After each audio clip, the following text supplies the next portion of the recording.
সংক্রান্ত একটা খুব ভালো সংবাদ আপনাদেরকে দিতে চাই। সুপ্রিম কোর্টে বিচারক নিয়োগ অধ্যাদেশ 2025 আজকে গেজেট নোটিফিকেশন হয়েছে। আপনারা সবাই জানেন বিগত সরকারের আমলে যে অনাচার হতো, চরম মানবাধিকার লঙ্ঘন হতো, মানুষকে যে দমন নিপীড়ন করা হতো, তার একটা বড় প্ল্যাটফর্ম ছিল উচ্চ আদালত। সেখানে মানুষ প্রতিকার পেত না, চরম মানবাধিকার লঙ্ঘনের বড় প্রতিকার পেত না।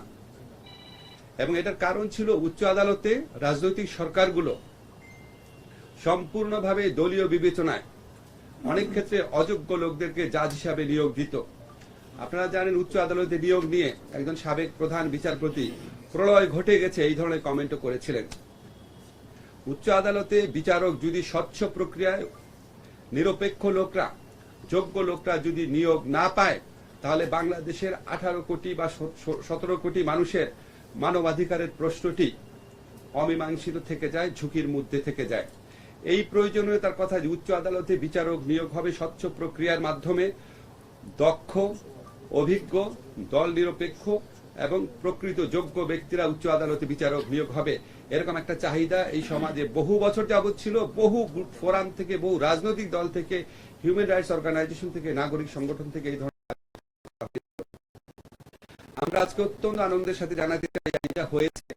এই আইনটা রচনা করার ক্ষেত্রে আমরা সুপ্রিম কোর্টের যে প্রধান বিচারপতি আছেন উনার অফিস থেকে একটা ড্রাফট পাঠানো হয়েছিল। বিচার বিভাগীয় যে সংস্কার কমিশন আছে সেখান থেকে একটা ড্রাফট পাঠানো হয়েছিল।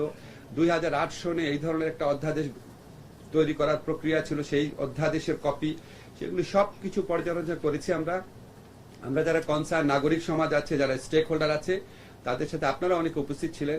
আমরা একটা বড় ধরনের পরামর্শ সভা করেছি। এরপরে ইন্ডিভিজুয়ালি আমরা বিভিন্ন এক্সপার্টের কাছে পাঠিয়েছি। তার মধ্যে সাবেক বিচারপতি আছেন, আইন বিশেষজ্ঞ আছেন, তারপর হচ্ছে আপনার আইনের অধ্যাপক আছেন, আইনের বিশেষজ্ঞ আছেন। আমরা চেষ্টা করেছি যতটা পারা যায় একটা ভালো আইন করার জন্য। আপনাদেরকে শুধু কয়েকটা জিনিস জানিয়ে রাখি। এখানে একটা উচ্চ আদালতে বিচারক নিয়োগের জন্য একটা কাউন্সিলের প্রস্তাব করা হয়েছে, কাউন্সিলের বিধান করা হয়েছে।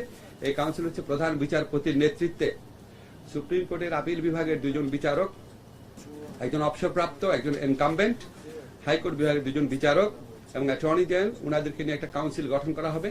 এই কাউন্সিল প্রথম হচ্ছে যাচাই বাছাই করবে, আর এখানে হচ্ছে মানে উনারা নিজ উদ্যোগে অনেক নাম সংগ্রহ করবেন।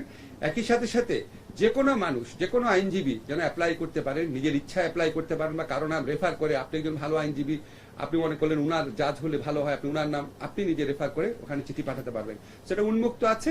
আবার একই সাথে সাথে এই কাউন্সিল স্ব-উদ্যোগেও ভালো ভালো নাম সংগ্রহ করার চেষ্টা করবে, যাতে ভালো জাজদেরকে নিয়োগ দেওয়া যায়।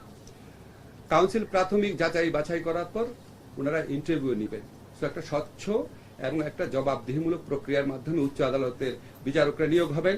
আমরা আশা করছি উচ্চ আদালতের পক্ষ থেকে উদ্যোগ গ্রহণ করা হলে আগামী 3 মাসের মধ্যে আমরা হাইকোর্টে যে পরবর্তী নিয়োগ আছে সেখানে আমরা আগের যে কোনো আমলের চেয়ে একটা বেটার নিয়োগ প্রক্রিয়ার মাধ্যমে উচ্চ আদালতে বিচারক নিয়োগ দিতে পারবো।